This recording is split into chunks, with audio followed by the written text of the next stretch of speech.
যেই lava পিটটা cross করতে পারবে জিতে যাবে।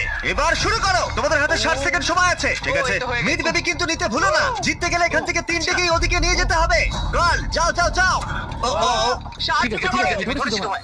এবার আমাদের কোথায় যেতে হবে? এখানে ক্লাইম করতে হবে। চলে যাচ্ছে, তাড়াতাড়ি করো। ও মাই গড, এটা তো অনেক উঁচু। এসো জিমি। আমরা প্রায় এসে গেছি। আমি সেকেন্ড বেবিটাও পেয়ে গেছি। আমি এবার লাফ মারছি। হয়ে গেছে। ধরো। এবার তুমি এবার ঘুরে তুমি চলে যাও, ছোট্ট ছোট্ট মিড বেবি। আমি পারবো। আরে না। ওর পরিবারের কি হবে? যাই হোক, চ্যানেলার এখনো রয়েছে। চ্যানেলার, তুমি কি জানো যদি কেউ স্ক্রিন শট করে আগে কিং অফ মিড করে তাহলে সে মিস্টার বিস্ট বাটন পাবে। আর 15 সেকেন্ড বাকি। আর একটা মিড বেবি নিয়ে আসতে আর হবে। একটা মিড বেবি নিয়ে আসতে হবে। তুমি পারবে জিমি। সাহায্য করো, 10 সেকেন্ড বাকি। আমাদের মিড বেবি কাছে এসো। কেন? জিমি কেন? আমি কিন্তু পারবো না। ধরো ধরো, আমি পেয়ে গেছি।